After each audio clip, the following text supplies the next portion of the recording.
Ladies and gentlemen, boys and girls, welcome to another episode of the Jayden Bryce Show, the show where we talk about the latest, hottest topics in the world of pop culture and sports. I thank you guys so much for joining me. As I stated in yesterday's show, I was not 100% sure if I was going to go live today or tomorrow, right after the Cowboys game. I didn't really want to go live at 11:30 at night once the game was over. So I decided, and plus two, I forgot all about it, my picks of the week. And that is another topic we are going to get to in today's show. So I wanted to do my picks of the week before the games come out. So that is the reason why we're shooting the show today. And then we're going to have another show on more than likely Friday night, maybe Saturday. We'll have to wait and see. But thank you guys so much for joining me. Today, we are going to get into my week one picks of the week for the NFL season 2025, week one of the NFL season. Then we are going to discuss, as I stated in yesterday's show, David Mulugheta going on First Take, and I'm going to give my final concluding thoughts on the Jerry Jones, David Mulugheta, Micah Parsons discourse, so to speak. And then we got some very great news today. We got news that James Gunn and Warner Brothers are proceeding with a sequel to Superman titled Superman Man of Tomorrow, and it is coming out in 2027. And then we are going to end the show off, like I said, with my picks of the week. I hope you guys are having a great day. Thank you guys for joining me this evening. And before we get into everything, as always, I have to say this. Hit the like button on the podcast. Subscribe to my YouTube channel. Check out the show / podcast. I consider it a show, but to you guys, it's more than likely a podcast. Check that out on Spotify and Apple Podcasts. And check out all of my other videos in my description below. Without further ado, ladies and gentlemen, the NFL season is upon us. One more sleep. But before we get deep into that, I got to talk about some games because I have some picks and I have some things to talk about when it comes to the Dallas Cowboys and the Philadelphia Eagles. So without further ado, ladies and gentlemen, let's go ahead and start the show off to discuss the primetime matchup, Thursday Night Football, featuring the Dallas Cowboys going up against the Philadelphia Eagles, the Super Bowl defending champion Philadelphia Eagles at Lincoln Financial Field on Thursday night in the week one opener of the NFL season. Let's dive right into it. Man, that sounds like something from Bruce Buffer the way I announced that. Ladies and gentlemen, the NFL season is officially upon us. So let's go ahead and discuss the matchup between the Dallas Cowboys and the Philadelphia Eagles. Going into this game, we all are pretty much well aware that all odds are up against the Dallas Cowboys. Not many people are considering the Dallas Cowboys to even win this game. Right now, Vegas has it at, I want to say, ESPN, based off of the ESPN bet, Vegas has the odds right now of Philly favored -8.5 with the over-under of 47.5. I'm not going to go ahead and give my projection for that game. I'm going to save that for the end of the show. But let's just go ahead and this is kind of like a keys to the game, what each team has to do well in order to win this game. Let's go ahead and start off with Philly. I'll save Dallas for last. I can go ahead and I'm not going to discuss it, but I can go ahead and just really talk about all the stupidity that the head coach, Nick Sirianni, for the Philadelphia Eagles has talked about. He came out with this stupid quote yesterday, or it was the day before, I'm not quite sure, that he didn't know that it was Banner Night tomorrow night at Lincoln Financial Field. Yeah, right, Nick Sirianni. The guy irks me. I can't stand the guy. I don't want to say I hate anybody. I'm not going to say I hate him, but I so much dislike Nick Sirianni. He doesn't do anything. He doesn't call plays. All he does is manage the game. He done it good enough to win a Super Bowl. Hats off to him. But my Lord, is this dude so unlikable. One a little side note rant. Outside of that, you got the Eagles, even Jalen Hurts and a couple of other Eagles that talk about, they're not going to go out for the banner when they raise the banner. They're not going to be sitting outside. They're moving on towards next year. It's same old thing with Jalen Hurts and the Eagles. Jalen Hurts he's this super motivational person. The guy's got the confidence of Sylvester Stallone himself, if he could have it. Like, he's got the utmost confidence in the world. The guy's just pretty much, he makes himself out to be this immortal and just this character that has the most motivation of all time. This is the Jalen Hurts that I've come accustomed to. So it's not surprising that he would say something as stupid as, oh yeah, Philly's getting another banner. They just got one, 8 years ago? But it's my first Super Bowl. I don't want to celebrate with the fans, be out there on the field, cheer everybody on. You know what? Let's just sit in the locker room. Let's not worry about looking at the banner that we worked so hard for. But yet, let's just chillax. We're moving on to next season. It's just very, very stupid in my opinion. But that is just my opinion. But moving on from all that, I just wanted to make a little quick side note on that. Let's get to the keys to the win, to the game. So for the Philadelphia Eagles, obviously, this, without a doubt, is no question. You're going to want to go into this game establishing the run with Saquon Barkley. I don't know if Lane Dickerson is going to play. We know that he did hurt his knee. He had like a patella injury or whatever.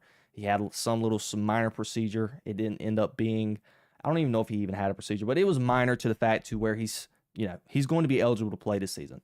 I don't know if he is playing tomorrow night. I haven't looked at the Eagles status report going into tomorrow's game. I haven't seen it anywhere. But even if he's not there, that all them Pro Bowlers and all pros on that old line from Jordan Mailata, Lane Dickerson, the center, even though Jason Kelce is not there, he's not to sneeze at. I think it's like Cam Jurgens or something like that. And Lane Johnson at right tackle. It's an elite O-line, and they are going to want to establish the run because we know all of the questions that Dallas has at the nose tackle position going into the game.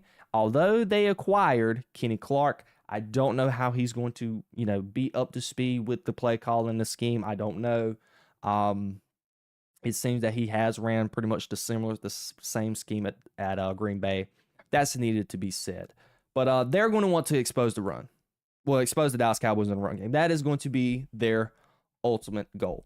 Now, hypothetically, if the Dallas Cowboys are somewhat successful at stopping the run, although I do not see that happening whatsoever.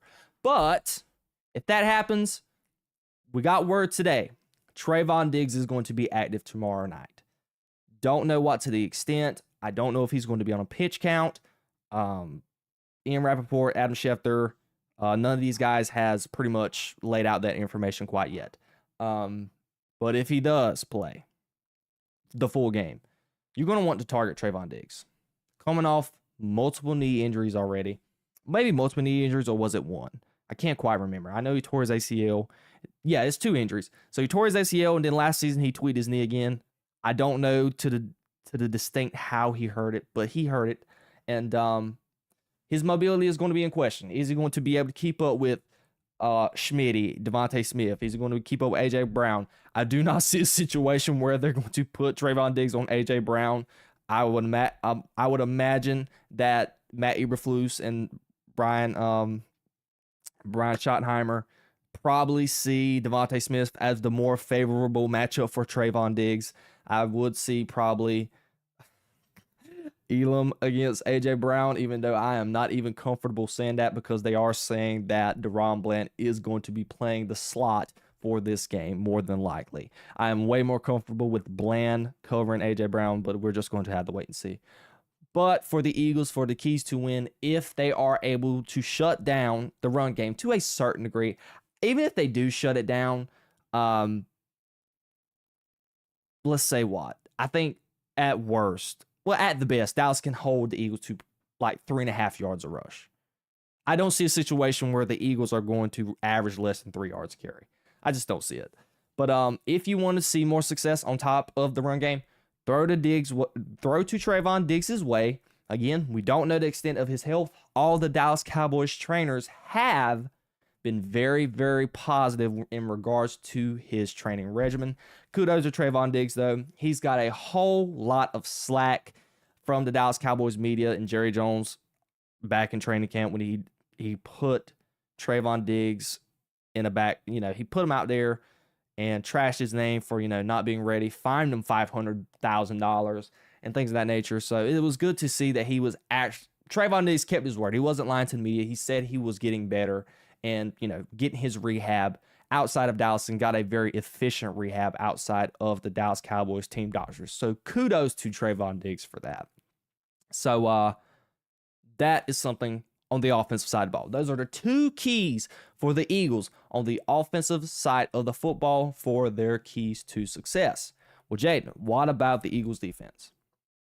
Force the Dallas Cowboys to run the ball. Right now, we know the Dak and CD connection is one of the best connections in the NFL at this current time. You can argue top 5, QB wide receiver combo. Now, on the opposite side of CeeDee Lamb, you now have George Pickens. So you do not want Dak Prescott to get pass happy against your defense. There's a lot of questions going on with this defense. How good is Quinyon Mitchell going to be? Is he going to be as good as he was as last year? What about Cooper DeJean? I don't think he's going to be in the slot this year. I think he's going to be playing a more outside role. How is he going to fare at that position? So I'm not a huge fan of the Eagles secondary, as a lot of other people are and make it out to be. Depending on how Dak Prescott plays, I don't know. Dak Prescott does have a chance to have a field day against the Philadelphia Eagles' secondary. Historically, Historically, Dak Prescott enjoys playing the Philadelphia Eagles, so I think if the Eagles want to be successful, you got to shut down the wide receiver duo with CeeDee Lamb and George Pickens and even Jake Ferguson, because Dak Prescott loves Jake Ferguson as well.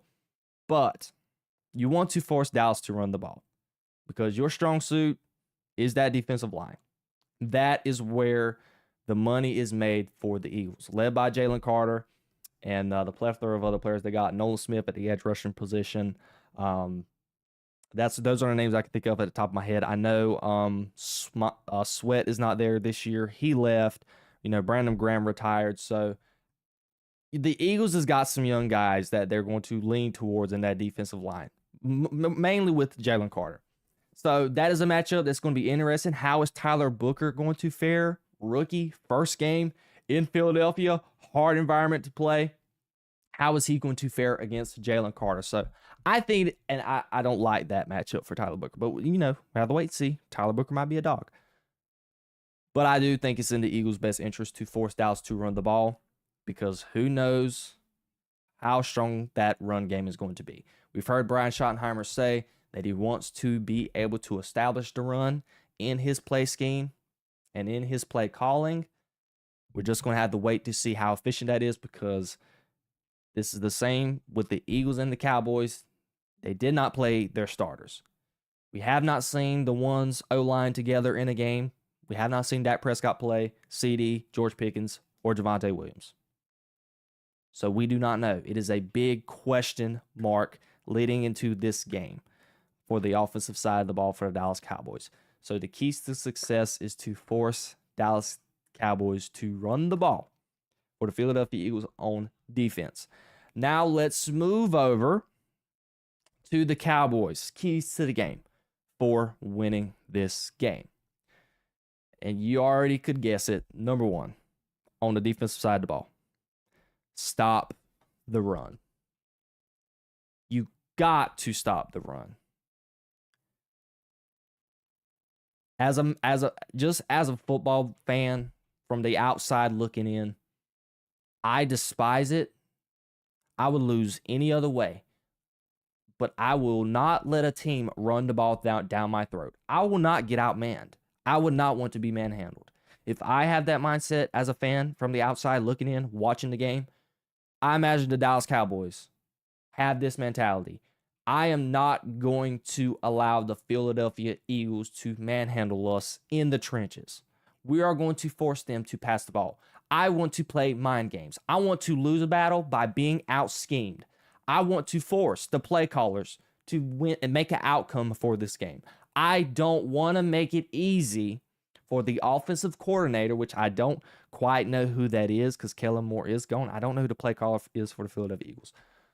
I don't know. Obviously, it's not. It's definitely not Nick Sirianni. But I do not want the OC for the Philadelphia Eagles to just sit back, relax, call his girlfriend, his wife, have some popcorn, have a sandwich, and a soda pop. Kudos to Chris Broussard from First Things First. I don't want him to be able to kick back on the couch and call plays because he knows he could just call a run play, and he's guaranteed to get 5+ yards on the rush. I want to force, if I'm the Dallas Cowboys defense, I want to force Jalen Hurts to make us lose. Force Jalen Hurts to win the game. Put the ball in Jalen Hurts' hands. That is no disrespect to Jalen Hurts, but it is in the best interest of the Dallas Cowboys to put the ball in Jalen Hurts' hands in order to succeed. You got to contain Hurts. Do not let Jalen Hurts get out of the pocket. Do not let him get out of the pocket, and don't contain too wide to the fact of where you let Jalen Hurts run up the middle. You got to keep him contained. Don't let him out of the pocket. Don't let him out of the pocket to throw a pass, or don't let him out of the pocket to pick up yards and first downs on a quarterback run. Jalen Hurts has got some fresh legs. There's no questions going into this offseason about his knee injury from the previous seasons. He's going to be fresh. He's going to be mobile. He's going to be ready to go. You got to be able to contain Jalen Hurts. That is the keys to success for the Dallas Cowboys' defense. What about the offense? You got to establish the run game. And I know you guys can pretty much tell with both keys of the games for both teams. The game is going to be won in the trenches, because that is the Eagles' strong suit. And arguably going into the game, it is Dallas' weakness. Waiting to be said with the offensive line side of it. But definitely on the defensive side of the ball, defensive line, it is their weakest unit on the team. So, you got to be able to establish the run. The offensive line has to get a push. Tyler Booker, Cooper Beebe, Tyler Smith, you guys have to be able to manhandle the middle. You got to take Jalen Carter away from the game. Do not let Jalen Carter wreck the run game. Force those edge rushers, Nolan Smith, younger guys. The vets aren't there anymore. Force them to play the run and play well. I like the size matchup because Nolan Smith is a smaller guy. I don't know if he's going to be playing the run downs, but with Tyler Guyton and Terrence Steele, the tackles are going to be very important. The tackles right now are my only just question mark, and the ones I am most uncomfortable with. More Terrence Steele than Tyler Guyton, because I believe that Tyler Guyton has a higher ceiling than what Terrence Steele has. Terrence Steele has not been the same since his very first year he popped on the scene as an undrafted free agent. I have not loved Terrence Steele. I'd imagine I'm thinking Dallas is probably going to explore possibly picking up some draft picks at that position and trying to fill that void up there in the future. But you got to be able to establish the run game with Javonte Williams. That is a key. The next key, play old school football. Stop the run, run the ball, win the trenches. It is super important for the Dallas Cowboys to win this game. I cannot voice it enough. It is super important. Super important. Lastly, play discipline. We know how penalty happy Dallas has been under Mike McCarthy the 4 years he was there. Or was it 5? I want to say it was 4. Let's see. 2021, 22, 23, 24. Oh, it was 5 years. So the 5 years that he was there, they were very penalty prone. Play discipline. Do not be penalties the reason why you don't have a chance in this game. Those are my keys to success for the Cowboys and the Philadelphia Eagles going into their matchup tomorrow night at Lincoln Financial Field to open up the season opener for the 2025 NFL season. I want to know what you guys think. Do you guys agree with me for those keys of the game? I'm going to save my pick for the end of the show on who I have winning the game. And I'm not going to tease it and I'm not going to spoil it. I want to know all of your comments down below. All right, guys. Moving on to our very next topic. As I stated previously in the last show, we're going to talk about the David Mulugheta stuff with Micah Parsons and Jerry Jones. So David Mulugheta, he was on First Take yesterday, and he was invited by Stephen A. Smith. Stephen A. Smith, the guy that he is, he's going to do anything to get the most views at First Take, and he is going to put First Take in the best position to be the best show out there. Nothing but respect to Stephen A. Smith. David Mulugheta, just to summarize in short, pretty much denied the comment that Jerry Jones made, saying that David Mulugheta pretty much said you can put stuff that deal up your you know what when he referring to his deal. He technically said that they were willing at the end of Micah's third year to discuss contract negotiations. Never heard from the Dallas Cowboys and reached out before last year to try and get a deal done after Micah Parsons' fourth year. They said he would, Dallas said they'd let him know. Never heard from him. And then he pretty much confirmed the reports going around about the 5-year deal. And, Jerry and the Cowboys made Micah Parsons the highest paid player from an APY standpoint, basically base salary per year. But there were some minor details about, some devils in the details. So that is where we're at with this.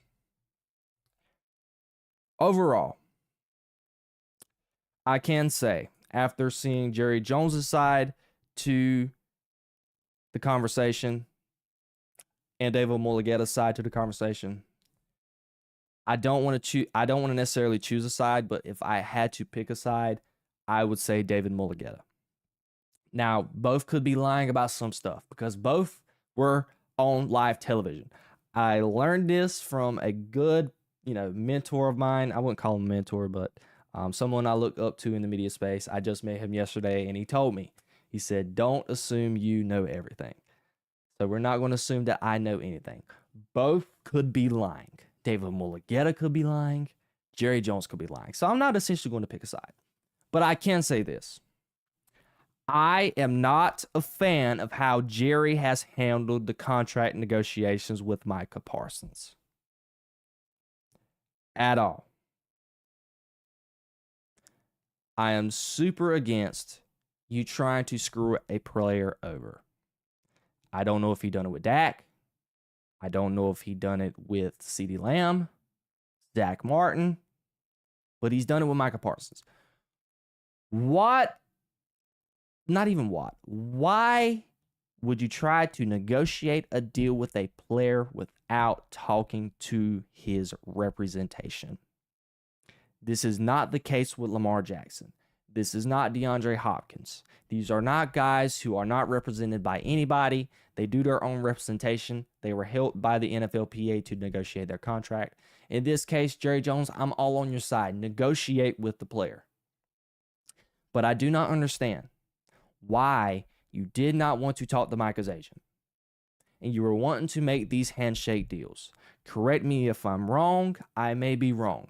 But I have not seen any reports of there being any sort of handshake deals with CeeDee Lamb, with Dak, Zach Martin, and the list goes on and on. All we know is that they were able to, they've been talking, Jerry, and they talked to the agents, come together, and they made a deal.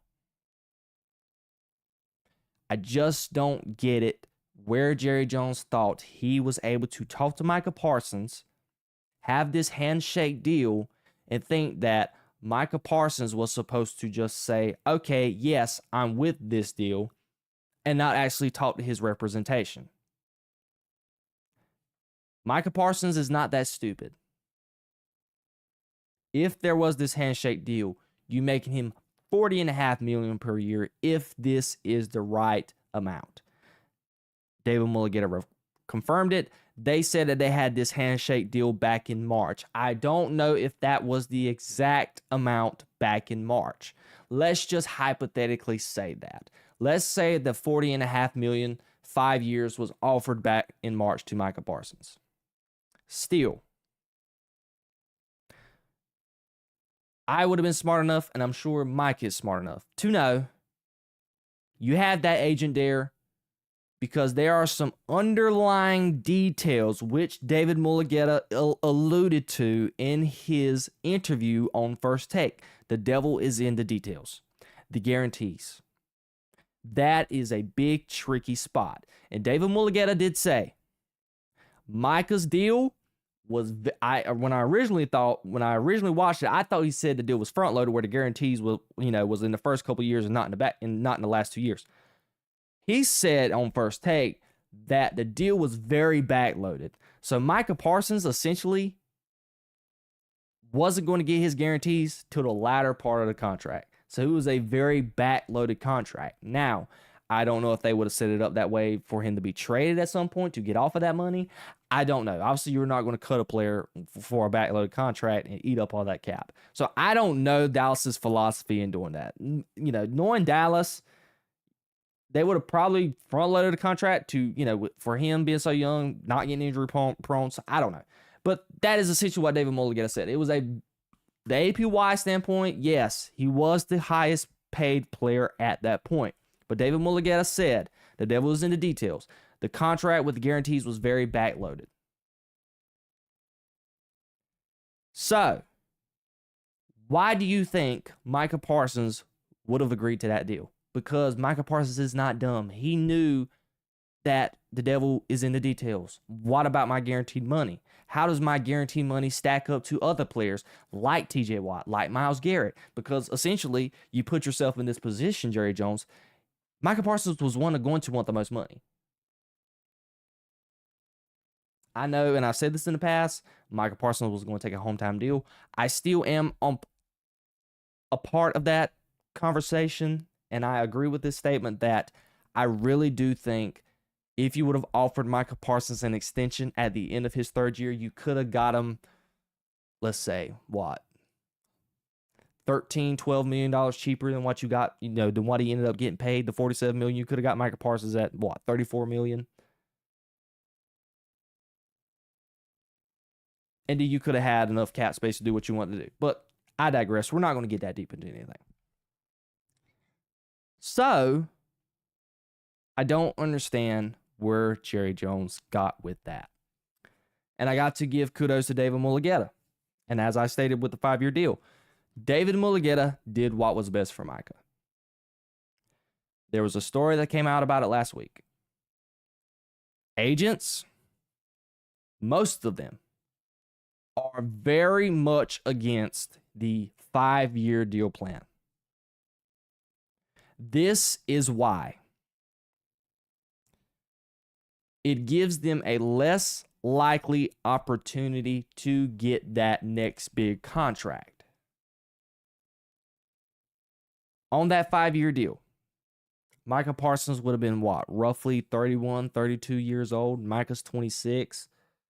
I don't know if that deal would have, if a 5-year deal, I don't know if that would have meant he was on the team for 6 years. I'm not 100% certain. So what? Let's just say roughly 31, 32 years old. What is the odds of Micah Parsons still being at his prime, he is at that current age, being in his prime? What is his injury status? Has he been injured?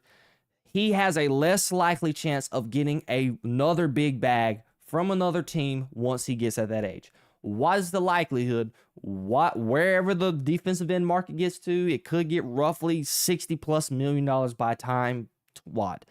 So 6 years, 2032 or 2031. Just say 2031, 2030 to 2032.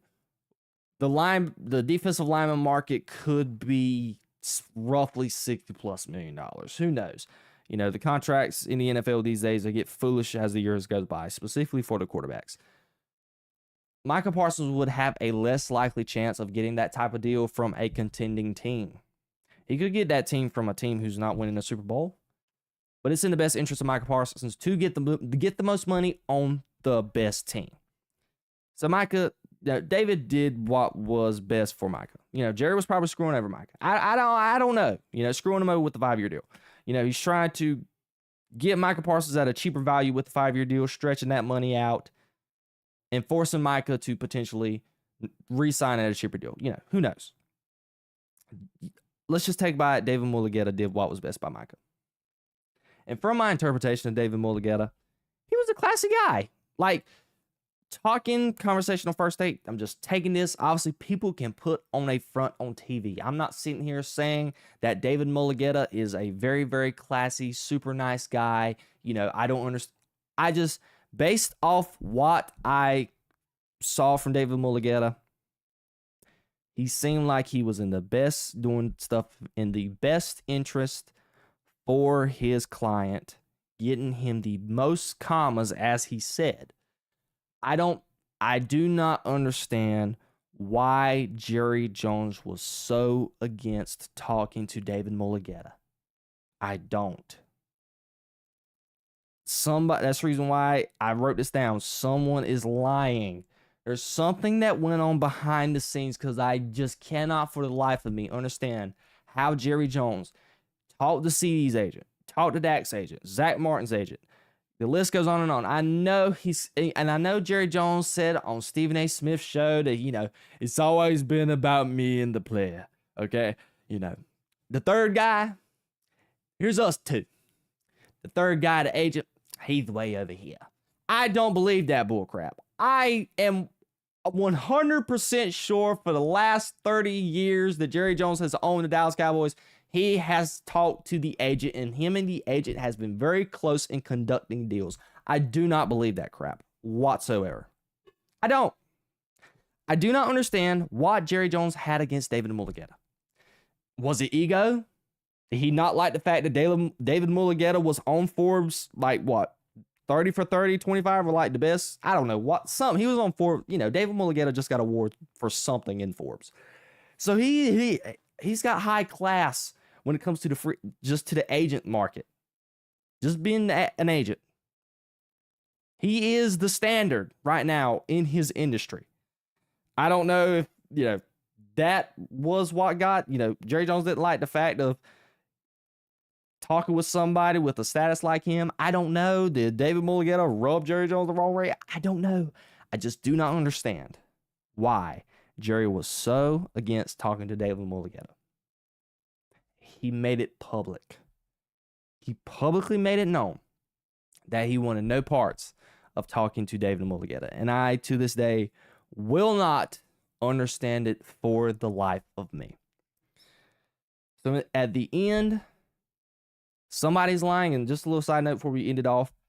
What does this mean for George Pickens? George Pickens is represented by David Mulugheta.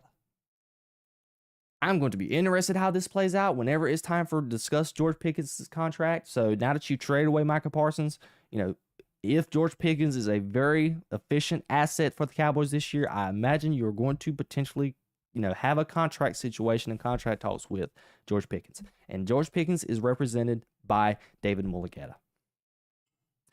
I know David Mulugheta said it was another business partner of his is his direct agent, but they work in tandem to conduct these contracts.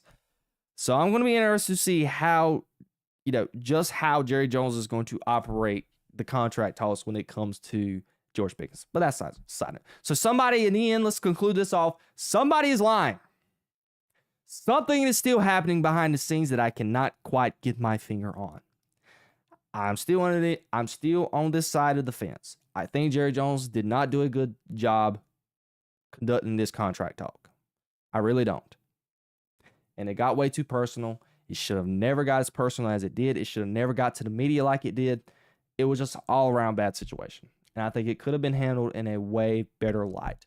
I don't even like the idea of Micah Parsons' agent going on live television to talk about this because it is more distraction to the Cowboys. The Cowboys have to worry about playing a game against the defending champ Philadelphia Eagles in 2 days. 2 days after David Mulugheta goes on TV. They don't need to. This is just distractions. This is just the ongoing distractions of the Dallas Cowboys. But that is pretty much all I have to say about that. What do you guys think? Do you think Jerry mishandled the contract negotiations? Do you think it could have been handled better? Do you agree with whose side are you on? Are you on Jerry's side or are you on David Mulugheta's side? I want to know all of your comments down below.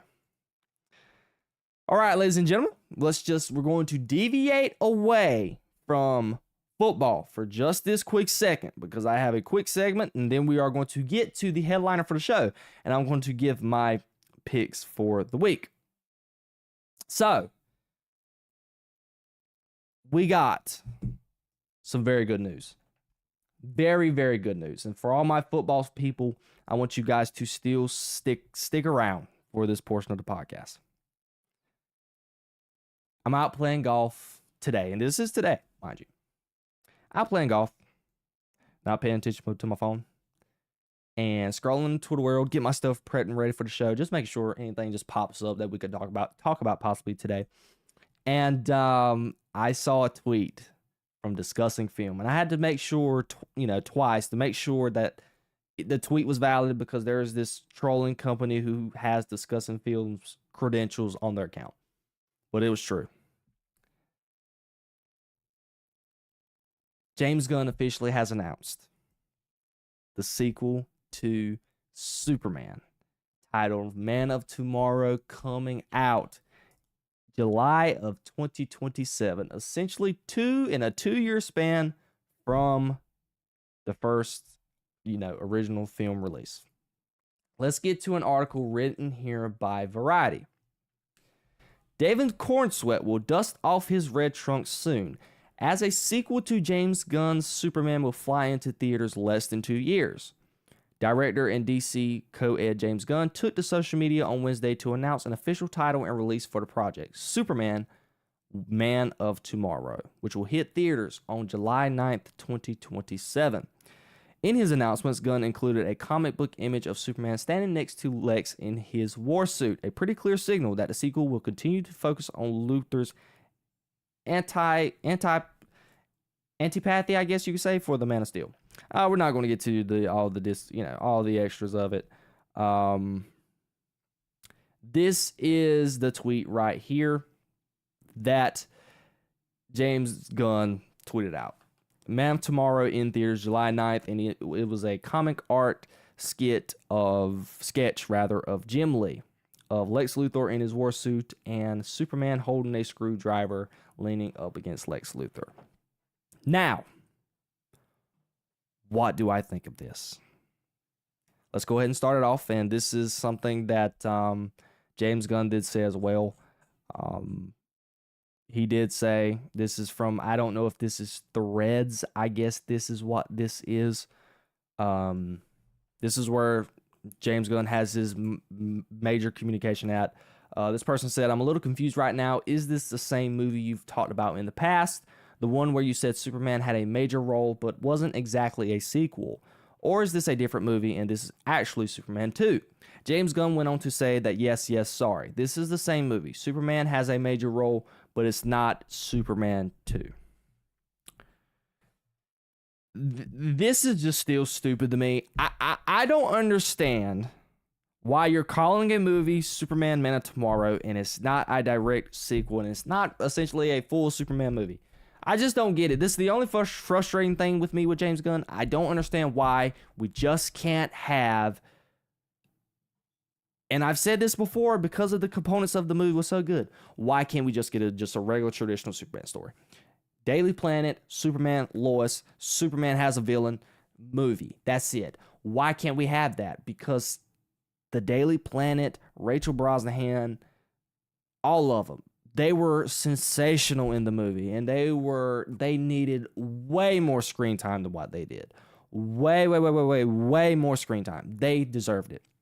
So I do not understand, for the life of me, why James Gunn has punted the idea going into this next movie of just having a standalone Superman movie. It's not a direct sequel, but I can say I am very, very, very, very, very, very shocked that this movie is being greenlit as fast as it has and being set to release as fast as it is. So essentially, James Gunn has been working on this script before the previous Superman has even got released. Because you know how James Gunn works. He has said he does not greenlight a project unless the script is good. And that's it. The script has to be amazing. And he's not greenlighting nothing unless the script is done. So James Gunn has been writing this movie before Superman even came out. So I'm guessing WB and the reports of Warner Brothers being satisfied with their numbers, David Zaslav and everybody, head executives at Warner Brothers, they have to be happy about this if they are greenlighting this movie this fast. I'm very, very shocked that it is getting released in the time span that it is getting released. But let's just talk about, the characters involved, etc., and things of that nature. Super surprised we're getting Lex Luthor so early on. Obviously, he's going to break out of jail in some way, form, or fashion to fight Superman, because if you were releasing that art of Lex Luthor in his Warhammer suit, Nicholas Hoult is going to be back. And as it is stated here, let me go back to it. Yep, hold on. It has been confirmed that the cast, Nicholas Hoult and David Cornsweet, has shared the artwork on their social media pages. So it is 100% confirmed that Lex Luthor is going to be back in this movie. And there are other characters who also reposted this. I saw where the actress who played Hawk Girl, she retweeted it on Instagram. She said, "I will see you soon." She's going to be in the film. And another guy who is confirmed to be in the movie. And he replied to the tweet. It's not confirmed, but he replied to the tweet. Mr. Green Lantern himself, John Stewart, Aaron Pierre, he said the same thing. See you soon as well. Somewhere in a comment. I can't 100%. I don't know what social media it was on. But, yeah, he commented. He said, yes, indeed. So I think Aaron Pierre, we're going to get GL. Our man GL is going to be in this upcoming movie in some way, form, or fashion. Also, the lady who played Mantis, I just saw on Discussing Film a couple hours ago. The girl who played Mantis in the MCU, she is going to get a role in this movie as well. So, mostly everybody is going to be back from the previous movie. You can say that's a good thing. You could say that's a bad thing. I'm not 100% sure. So that's about pretty much the characters. I still don't understand why this movie is getting greenlit as fast as it is. I'm shocked because if you're wanting to establish this broad universe, I don't know why you just couldn't, go ahead and be more active about the Batman movie and the Wonder Woman movie. Get those established first. Release those before you did come out with a Superman sequel, because it's just, I'm not a huge fan of Superman being so front-loaded. I want to share the wealth. I want this to inevitably build up to the Justice League. I know that James Gunn is more than likely trying to refrain from the MCU formula that Marvel had. I think he's trying to do his own thing, which I can say that I do respect and I kind of appreciate. But I do wish that we could have got some Wonder Woman first, some Batman first before we got a Superman 2. It's a questionable lineup so far with DC and the DCU.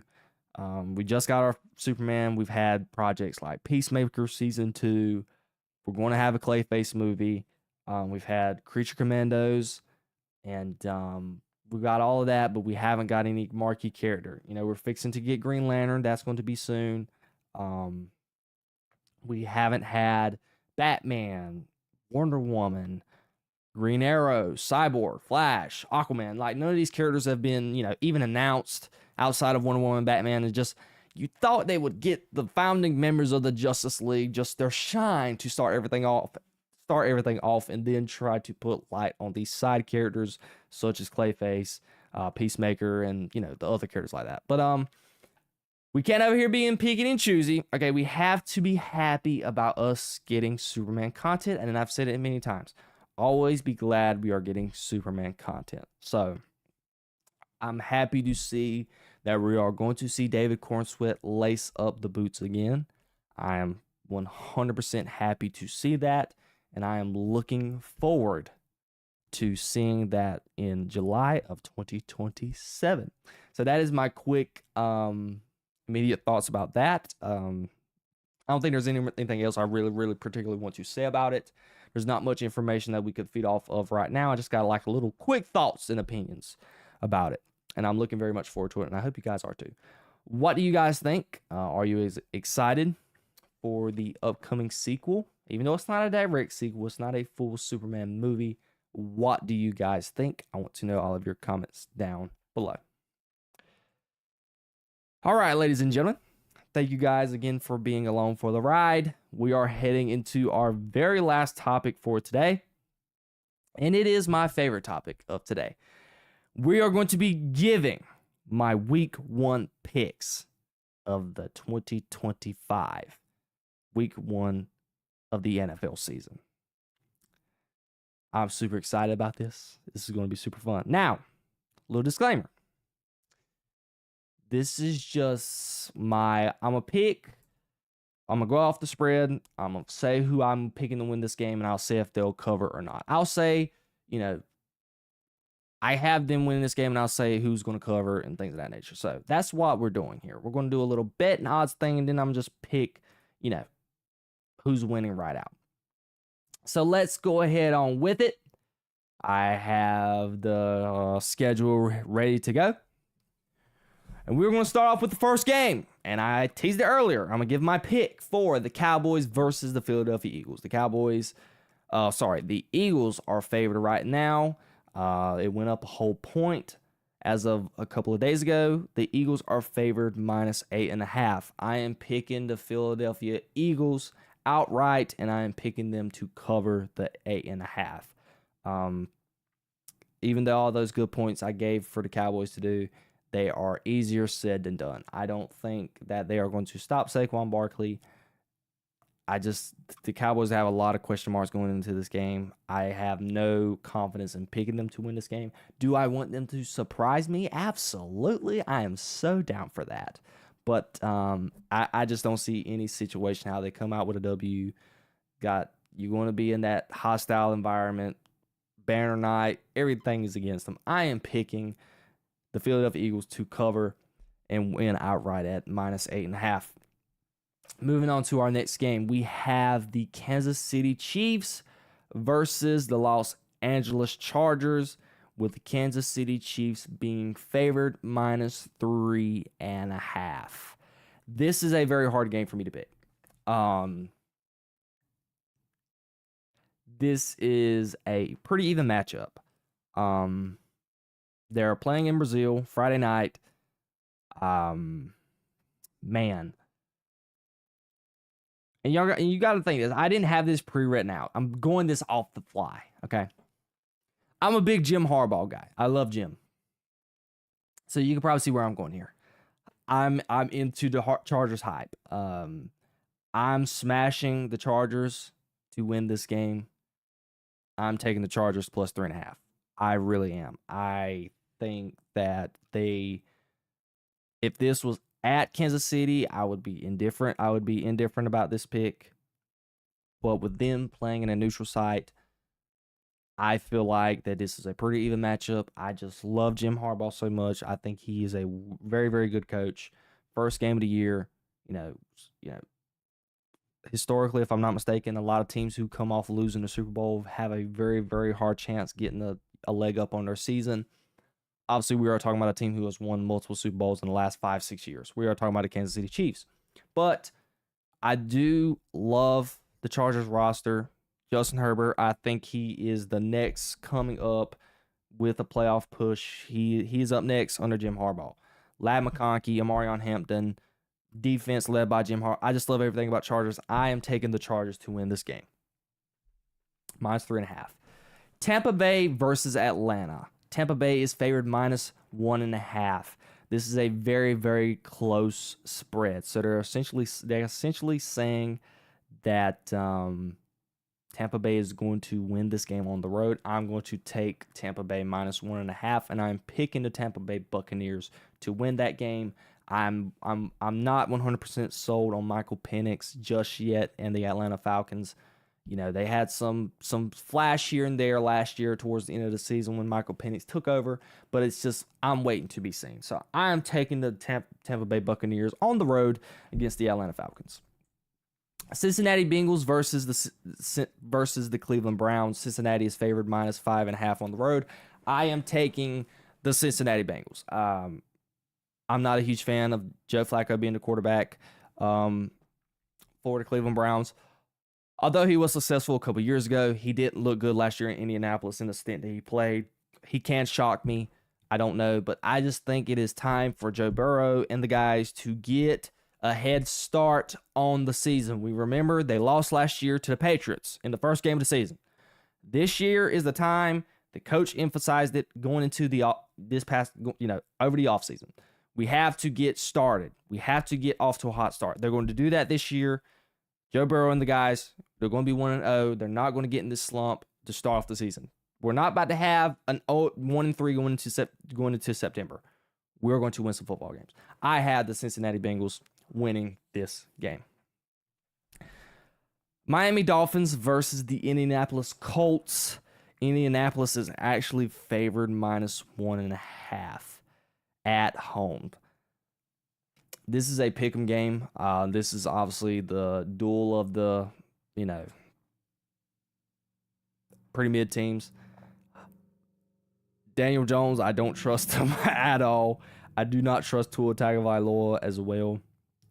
I'm going to pick the Dolphins just because I do not like the Colts at all on offense. Defense is a different story, but I just don't. I do not love Daniel Jones as the quarterback for the Indianapolis Colts. I could be shocked, but I just think the Dolphins, although they have some defensive issues, specifically at safety, I just think it'll be an offensive duel. I think that Tua will get it done and beat the Colts. I think it's going to be a close game, but I'm picking the Dolphins +1.5.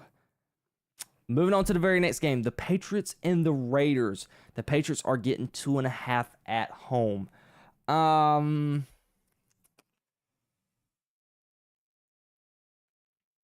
Pete Carroll, Geno Smith, new team, new culture. A lot of people are high on the Raiders this year, but I'm picking New England.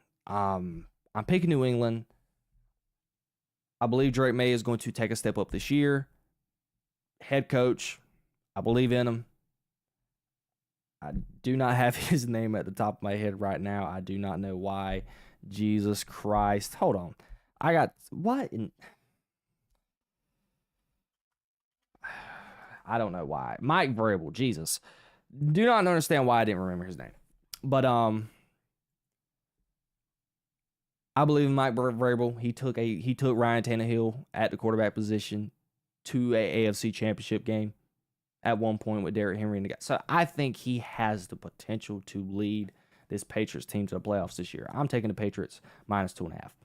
Moving on to the Cardinals and Saints. Picking the Cardinals -6.5. Slap it down for me. Kyler Murray, you got to be able to win a game against a team that has Spencer Rattler at their quarterback position. I think the Saints are going to be bad. They are fighting for the number 1 overall pick this year. That is an easy pick for me. Cardinals -6.5. Steelers and Jets. This is actually an interesting game. I'm going to pick the Steelers to win. Justin Fields, as much as I love him, I do not trust him at the quarterback position. I think he was pretty much babied by the Pittsburgh Steelers last year offensively, and they were forcing the defense to be able to win them games. I think Aaron Rodgers is going to do enough to win this game, and they're going to win, and they're going to cover. I have Pittsburgh -2.5 winning this game. Interesting matchup. We have the Commanders and the Giants. Easily, Washington at home. Give me the 6.5. I'm taking Washington to win this game. I think it's going to be a closer game than what people make it out to be. But I'm definitely taking Washington by a touchdown, -6.5. Panthers and Jaguars. Now, this is a very interesting game. I know they're saying the Jaguars is favored -3.5. Something about the Panthers. Now, I don't want to get caught on the Panthers hype this year, okay? I have not liked Bryce Young in the preseason. He had a pretty good game in his first game. Game after that, he didn't have a very good job playing.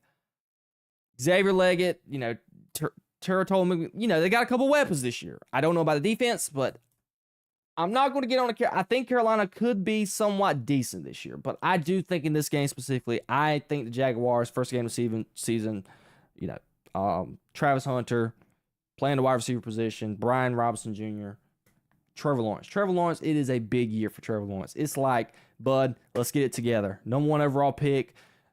Coming out of the draft, they expected you to be the next best thing. You're supposed to be where Josh Allen and the guys are at. Okay, this is where you're supposed to be at. So let's get in that type of conversation this year. Let's have a good year this season. I'm picking the Jaguars -3.5.